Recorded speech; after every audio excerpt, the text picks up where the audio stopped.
आज शब्बात दिवस आणि परमेश्वराचा नियम शीर्षकाच्या अंतर्गत या आपण एक सोबत बायबलच्या माध्यमातून परमेश्वराच्या शिकवणींचा अभ्यास करण्यासाठी काही वेळ घेऊया. आजचा उपदेश सुरू करण्यापूर्वी मी तुम्हाला एक साधा प्रश्न विचारू इच्छितो. 간단한 문제를 하나 내도록 하겠습니다. अलीकडेच मी ऐकले आहे की 국격이 प्रजासत्ताक कोरियाची प्रतिष्ठा इतकी वाढली आहे की 같은 데에는 युरोपातील काही विमानतळांमध्ये असे मार्ग आहेत जे विशेषपणे कोरियाच्या लोकांसाठी आहेत. 늘어지고 있다는 얘기를 듣게 됐습니다. या कारणास्तव पुष्कळसे एशियाई लोक मार्गातून लवकर जाण्यासाठी कोरियन असल्याचे देखावा करतात. 한국인 म्हणून काही विमानतळ एक सोपा प्रश्न विचारतात. 쉬운 문제를 이제 낸답니다. इन्सुन्नीचा व्यवसाय काय आहे? 직업은 무엇일까요? बहुतेक कोरियन लोकांना इन्सुन्नीचा व्यवसाय माहीत आहे. 한국 사람들은 다 ते 2 किंवा 3 प्रश्न विचारतात जे कोरियन लोकांसाठी सोपे असतात. जेव्हा लोक योग्य उत्तर देतात तेव्हा ते त्यामधून जाऊ शकतात. 못하면 जर ते देत नाहीत तर त्यांना एक लांब रागेमध्ये पुन्हा पाठवले जाते. 그럼 오늘 आज शब्बात दिवस आणि परमेश्वराचा नियम उपदेश शीर्षकामध्ये मी तुम्हाला एक खूपच सोपा आणि साधा प्रश्न विचारू इच्छितो. 내도록 하겠습니다. मी तुम्हाला एक एक करून नावांची यादी देईन. मी त्यांच्या शीर्षकाला सोडून देईन. त्यांचे नाव आहेत Napoleon, Genghis Khan, Hannibal, Roosevelt, 루즈벨트, George Washington, John F Kennedy, 정주, Chung Jung Jung, park चुंग हुंग, किम डेचंग आणि रो तायहू. 여러분 सर्व लोकांनो, या सर्व नावांमध्ये काय साम्य आहे? जर तुम्हाला उत्तर माहीत नाही तर मी तुम्हाला काही इशारे देईन. 마네, मानेट, मोनेट आणि 베토벤, बिथोवेन. तुम्ही या नावांमध्ये 발견 못 काही सारख्या गोष्टी शोधू शकता का? 사람 तुम्ही म्हणालात का की ते सर्व मनुष्य आहेत? हे बरोबर आहे. त्यांच्याकडे आणखी काय साम्य आहे? त्या सर्वांमध्ये एक गोष्ट सारखी आहे. 공통점 ते सर्व मरण पावले आहेत, हो ना? 유명한 ते प्रसिद्ध विजेते, प्रसिद्ध राजनेते आणि धनवान लोक होते, 벌었던 पण ते सर्व मरून गेले. 다 죽었습니다. जरी त्यांच्यापैकी प्रत्येकाने आपल्या आयुष्याच्या काळात एक भूमिका साकारली, पण आता ते सर्व मरण पावले आहेत. ते आता कोठे आहेत? 지금 어디 있겠습니까, 이분들이? बायबलनुसार जसे माणसांसाठी एकदा मरणे आणि त्यानंतर काय होणे ठरलेले आहे, 있다고 했죠. त्यांना न्यायाचा सामना करावा लागेल. काही जणांना नरकाचा न्याय प्राप्त होईल आणि इतरांना स्वर्गाच्या राज्यात जाण्याचा न्याय प्राप्त होईल. 있을 것입니다. त्यांचे भाग्य 그 후에 वेगळे असेल. 길이 달라지게 돼. त्या सर्वांमध्ये 이 땅에 काहींना काही एकसारखे आहे.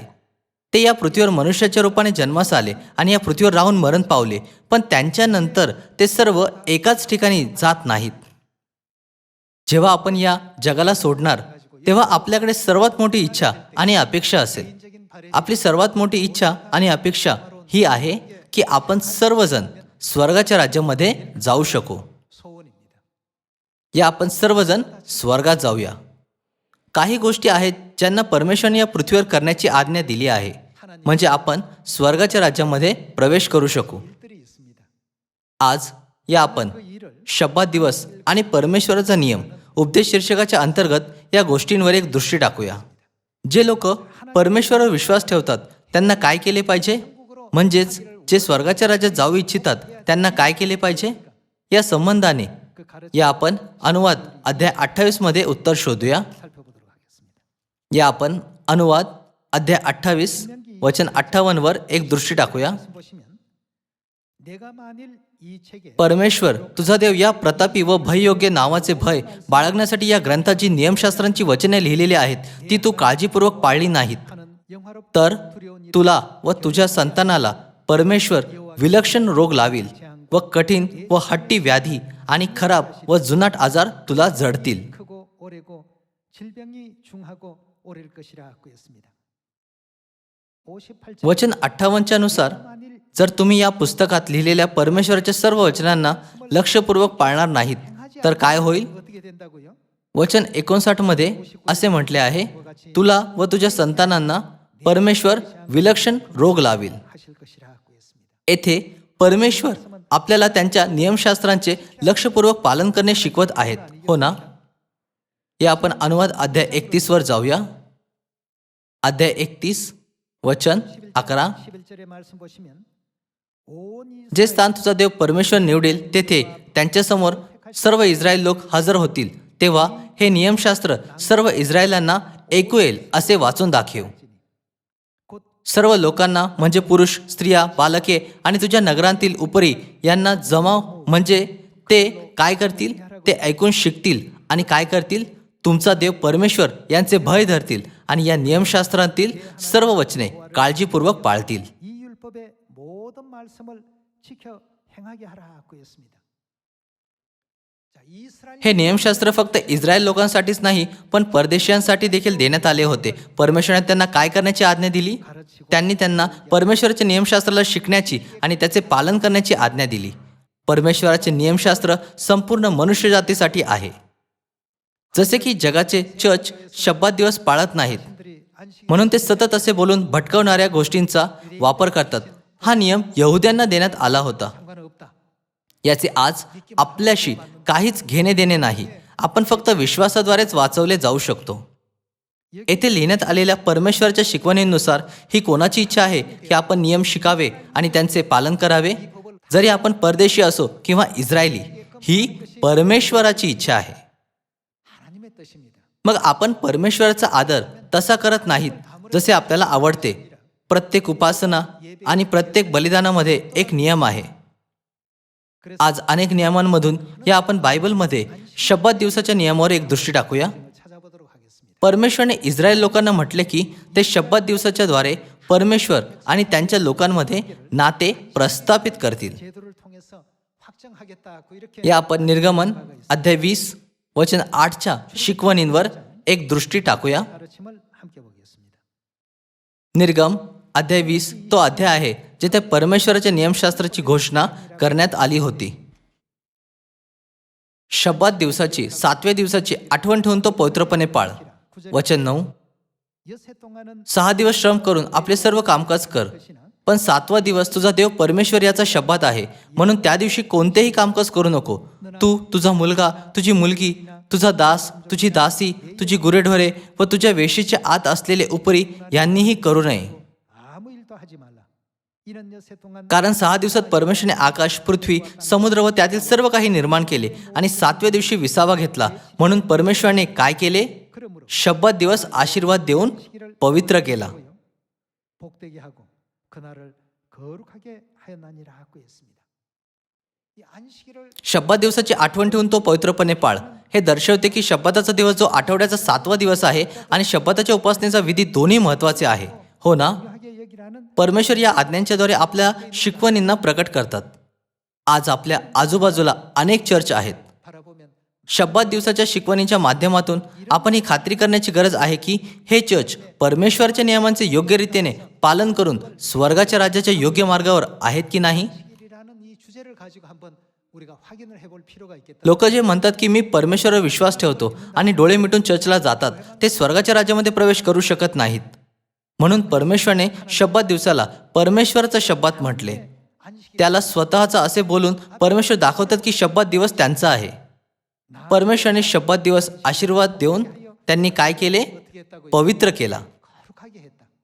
निर्गम अध्याय 20 नुसार परमेश्वराने शब्बात दिवसाची स्थापना केली. परमेश्वराने शब्बात दिवसाला पवित्र केले आणि परमेश्वराने शब्बात दिवसाला आशीर्वाद दिला.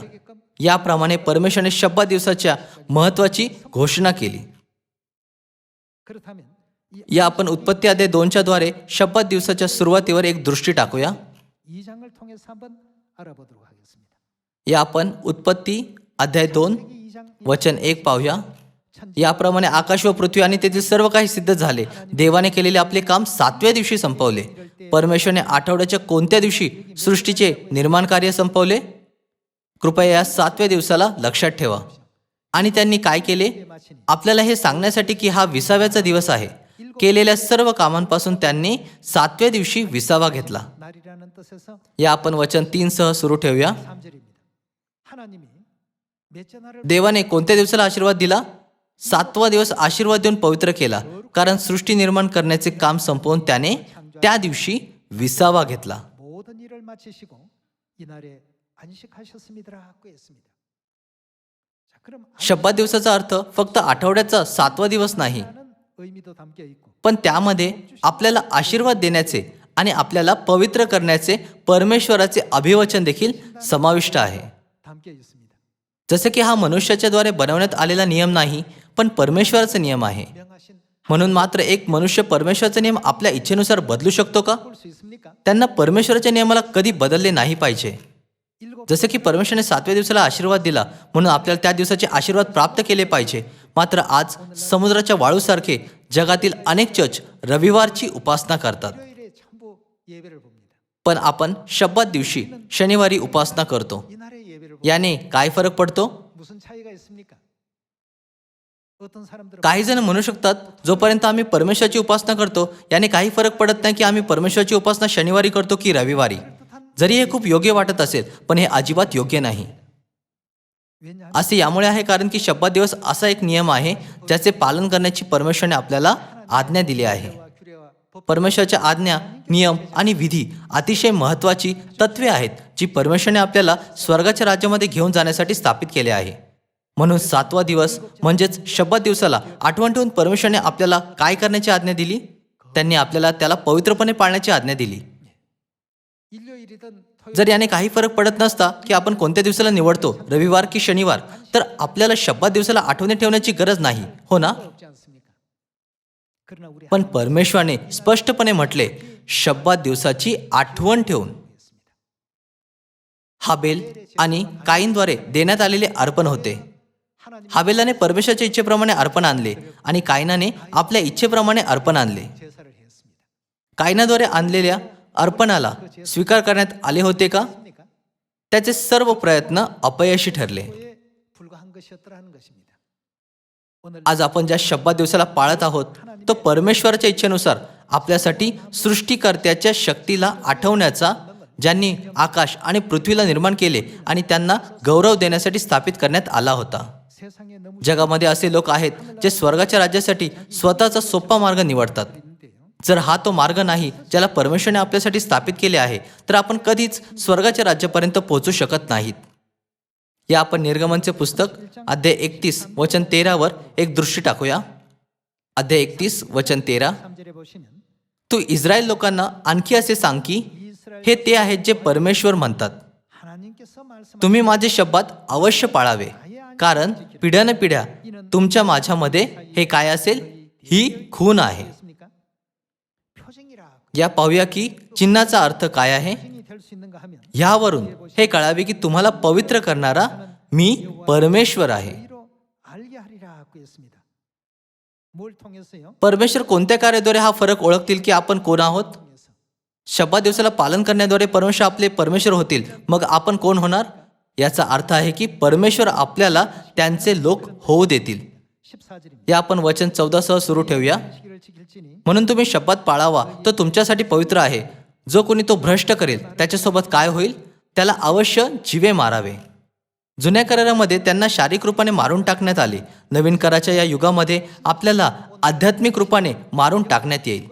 सरळ शब्दांमध्ये म्हटले तर हा खूपच महत्त्वाचा नियम आहे जो परमेश्वराने मनुष्य जातीला दिला आहे, म्हणजे आपण स्वर्गाच्या राज्यामध्ये प्रवेश करू शकू. 오신 굉장히 म्हणून परमेश्वराने म्हटले, जो कोणी त्या दिवशी काही काम करेल त्याचा स्वजनांतून उच्छेद व्हावा. 일하는 जा는 백성 중에 생명이 वचन 15 म्हणते, 여세 동안은 일할 6 दिवस काम करावे, पण 7वा दिवस परमेश्वराचा पवित्र दिवस, परमविश्रामाचा शब्दात होय. कोणी शब्दात दिवशी काम करेल तर त्याला अवश्य जीवे मारावे. 이같이 इस्रायल लोकांनी शब्दात पाळावा. शब्दात हा निरंतरचा करार समजून त्यांनी तो पिढ्यानपिढ्या पाळावा. 삼을 것이니 माझ्यामध्ये व इस्रायल लोकांमध्ये ही निरंतरची खून होय, कारण परमेश्वराने 6 दिवसात आकाश व पृथ्वी निर्माण करून 7व्या दिवशी विसावा घेतला आणि त्याचा श्रम परिहार झाला. 하라고 했습니다.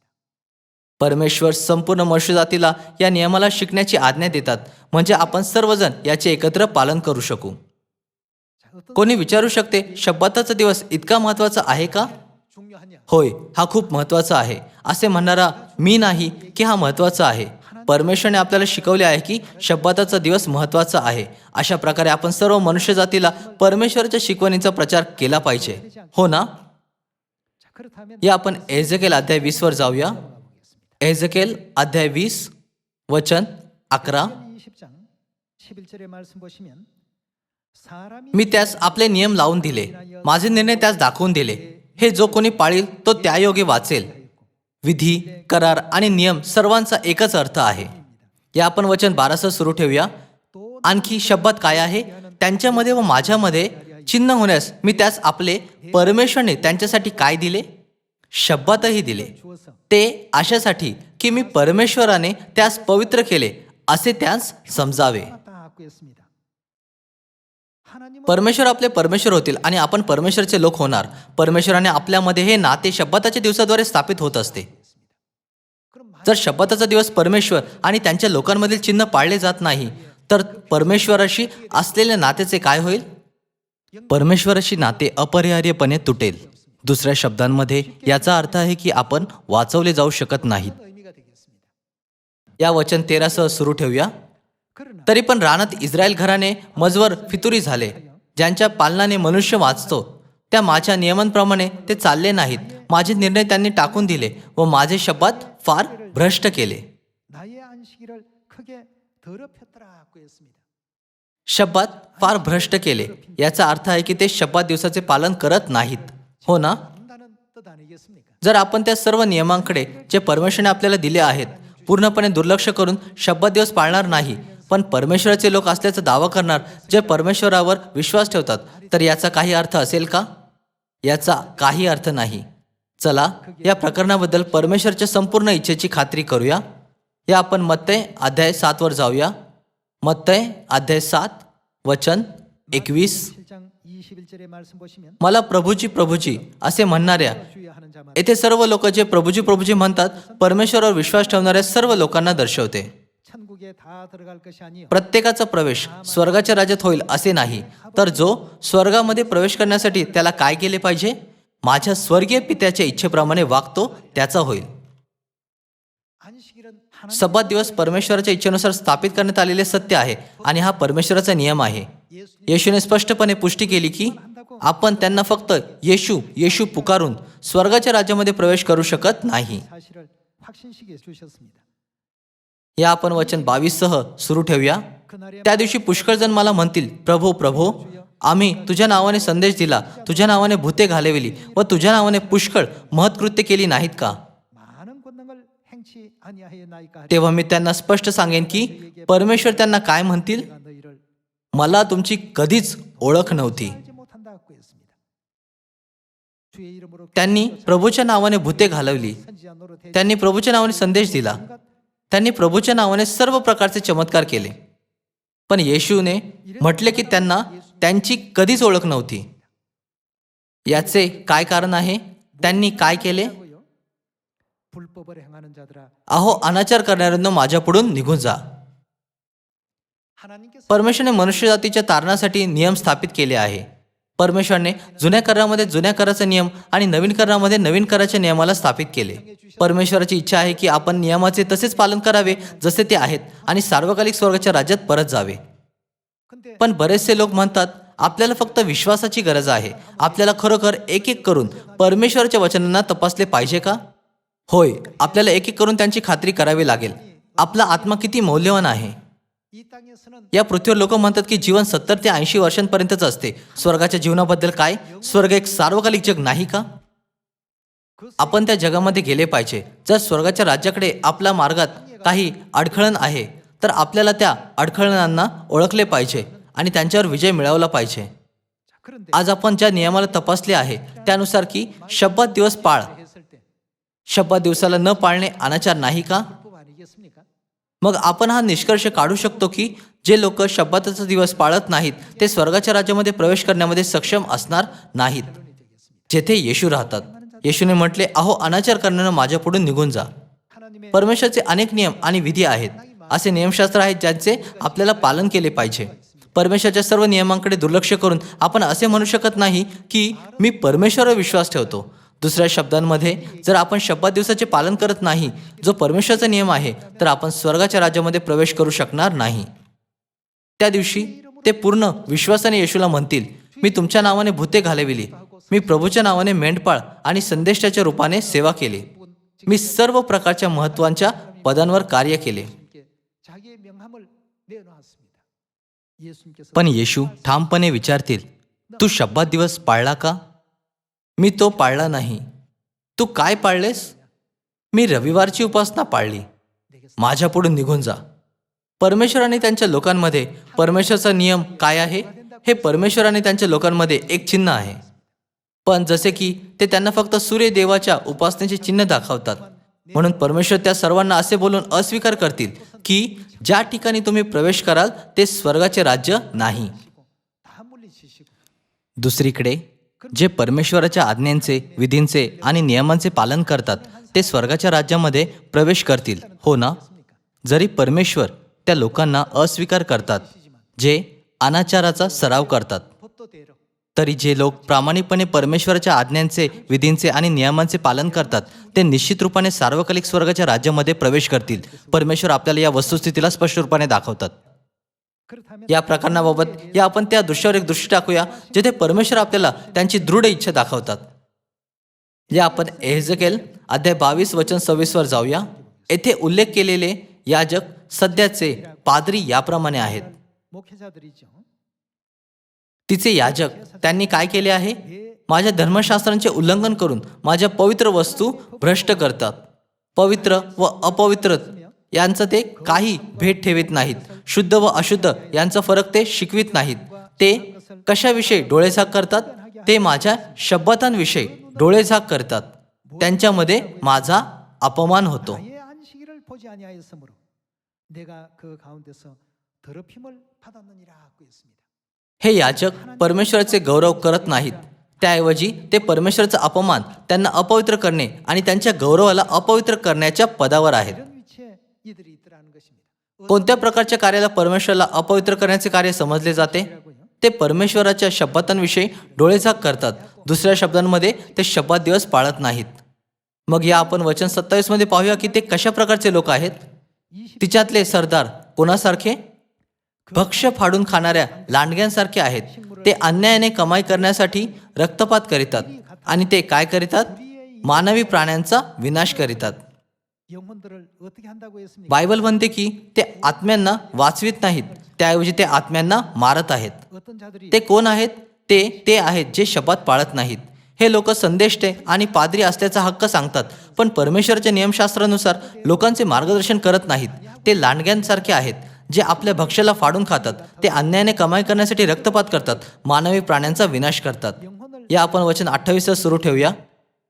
그 तिचे संदेश ते कच्च्या चुना त्यांच्याकरिता वापरतात. मिथ्या दृष्टांत पाहून ते त्यास खोटे शकून सांगतात व परमेश्वर बोलला नसतानाही प्रभू परमेश्वर म्हणतो असे बोलतात. 여호와의 말씀이라 하였으며 जरी परमेश्वर त्या गोष्टी बोललेले नाहीत तरी देखील ते म्हणतात प्रभू परमेश्वर म्हणतो. 의 말씀이다. परमेश्वरने कधी आपल्याला रविवार पवित्रपणे पाळण्याची आज्ञा दिली का? 있습니까? परमेश्वरच्या नियमशास्त्रांमध्ये अशी कोणतीच आज्ञा नाही. 없는 일입니다. पण ते ठिकाण जेथे ते असे नियम पाळतात खऱ्या चर्चच्या रूपाने वेश बदलून आहेत. हे किती दुःखद आहे. 가까운 일입니까? म्हणून परमेश्वर आपल्याला कोणत्या दरवाजाने प्रवेश करण्यास सांगतात? 하셨죠. ते आपल्याला अरुंद दरवाजाने आत प्रवेश करण्यास सांगतात. जरी थोडके लोक या दरवाजाला प्राप्त करतात, कारण की हा जीवनाचा मार्ग आहे, म्हणून परमेश्वर आपल्याला त्या दरवाजाला शोधणे आणि त्यामध्ये प्रवेश करणे शिकवितात. 이 지구 पृथ्वीवर बरेचसे चर्च आहेत. ते परमेश्वराच्या आज्ञा, विधी आणि शिकवणी या सर्वांचे पालन जसे आहेत तसे करतात का? आपण त्यांच्या खऱ्या स्वरूपाला ओळखले पाहिजे. तुम्ही आणि मी आता शब्दात दिवस पाळत आहोत. 우리는 토요일 आपण शनिवारी उपासना करतो, पण इतर बहुतेक चर्च रविवारी उपासना करतात. ही एक वस्तुस्थिती आहे की ते रविवारी उपासना करतात. हे सिद्ध करते की ते अनाचार करत आहेत, जसे की मत्ते अध्याय 7 मध्ये लिहिण्यात आलेले आहे. ते आध्यात्मिक रूपाने अनाचार करत आहेत. 영적인 불법 शेवटल्या दिवशी परमेश्वर त्यांना म्हणतील, मला तुमची कधीच ओळख नव्हती. अहो अनाचार करणाऱ्यांनो, माझ्यापुढून निघून जा. 너희는 तुम्हीच ते आहात जे मला अपवित्र करतात. तुम्ही आत्म्यांना मारत आहात जसे लांडगे आपले भक्ष्य फाडून खातात. 위치에 있는 자들이다. एजेकेल संदेशाच्या माध्यमातून असे सांगून की ते काय करतात, परमेश्वराने त्यांची ओळख स्पष्टपणे प्रकट केली. 지적해 놓으셨습니다. जर आपण म्हणतो मी परमेश्वरावर विश्वास ठेवतो, तर आपण परमेश्वराच्या नियमशास्त्रांचे पालन केले पाहिजे. परमेश्वराच्या नियमशास्त्रांपैकी एक नियम आहे ज्याला शब्द दिवस म्हटले जाते, पण रविवारची उपासना या नावाने कोणताच नियम नाही. 그럼 일요일이라는 मग रविवारच्या उपासनेचा नियम कधी सुरू झाला? येशूने वधस्तंभाच्या द्वारे सर्व मनुष्यजातीला आपल्या अद्भुत शक्ती आणि मुक्तीची कृपा दाखवली. 십자가의 은혜를 वधस्तंभावर खिळल्यानंतर तिसऱ्या दिवशी ते मरणातून पुन्हा जिवंत झाले. 부활하시고 मग ते आपल्या पुनरुत्थानाच्या 40 दिवसानंतर स्वर्गात गेले. 그 예를 10 दिवसानंतर पेंटिकॉसच्या दिवशी मार्कच्या माडीवरच्या खोलीमध्ये एकत्र झालेल्या 120 संतांवर पहिल्या पावसाचा पवित्र आत्मा वर्षवण्यात आला. तेव्हापासून येशूच्याद्वारे स्थापन झालेले नवीन काळाचे सत्य संपूर्ण जगामध्ये प्रचार केले जाऊ लागले. हे पहिल्या शतकाच्या आसपास होते. 세기형입니다. त्या काळी रोममध्ये सूर्यदेवाची उपासना करणारा धर्म होता. 숭배하는 종교를 가졌습니다. परिणाम स्वरूपाने बहुतेक नियम ज्यांचे ख्रिस्ती लोक आज पालन करत आहेत ते सूर्यदेवाच्या उपासनेशी संबंधित आहेत. 하는 것이 거의 없습니다. रविवारची उपासना तो दिवस होता जेव्हा रोमचे लोक आठवड्यामध्ये एकदा सूर्यदेवाची उपासना करत होते. 경배드리는 경배일이 일요일이었습니다. ख्रिसमस तो दिवस होता जेव्हा सूर्यदेवाचा जन्मदिवस पाळत होते. 생일을 경축했던 날이었습니다.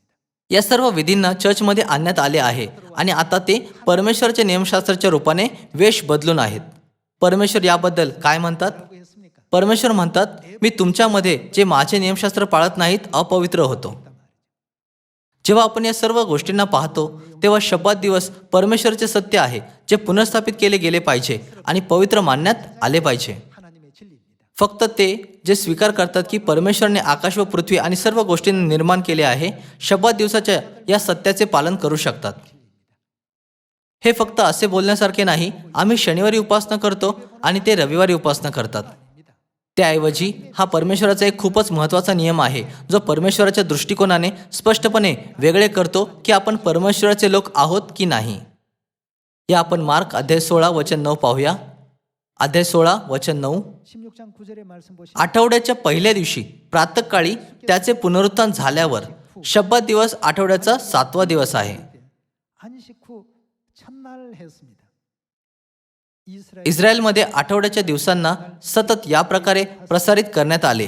पहिला दिवस, दुसरा दिवस, तिसरा, चौथा, 5वा, 6वा आणि 7वा दिवस. जसे की त्यांच्याकडे 7 दिवसांचे चक्र आहे.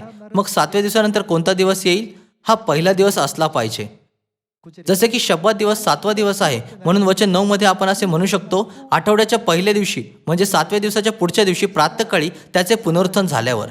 त्यांचे पुनरुत्थान झाले याचा अर्थ आहे की ते मरणातून पुन्हा जिवंत झाले होते. ही वस्तुस्थिती की येशूचे पुनरुत्थान रविवारी झाले संपूर्ण जगामध्ये सर्व संप्रदायाद्वारे स्वीकारण्यात येते. 일요일 बायबल साक्ष देते की रविवार आठवड्याचा पहिला दिवस आहे, 7वा नाही. पहिला दिवस कधीच शब्बात दिवस असू शकत नाही.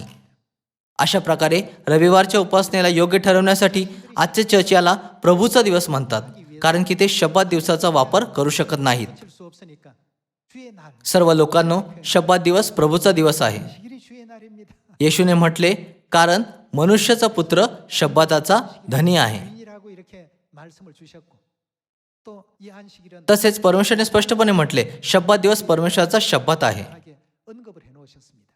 जेव्हा आपण या एका नियमाबद्दल जरी ओळखतो तेव्हा आपण सहजपणे त्या चर्चमध्ये फरक करू शकतो जे वाचवले जातील आणि जे कधी वाचवले जाऊ शकत नाहीत. आपण त्या चर्चमध्ये फरक करू शकतो ज्याने परमेश्वराचे अभिवचन प्राप्त केलेले आहे आणि ज्यांनी केलेले नाही. 정리해 볼 수가 있겠습니다. सर्व लोकांनो, आपण कधीच अशा चर्चमध्ये नाही गेले पाहिजे जेथे शब्बात दिवस पाळत नाहीत. 안 됩니다. येशूने असे शिकवले आहे, अहो अनाचार करणाऱ्यांनो माझ्या पुढून निघून जा. आपण येशूच्या एका वचनाने देखील या प्रकरणाला समजू शकत नाही का? 분별해 볼 수 있죠. मग तुम्ही आणि मी खरोखर परमेश्वराद्वारे आशीर्वादित आहोत. 참으로 하나님께 복받은 사람들입니다.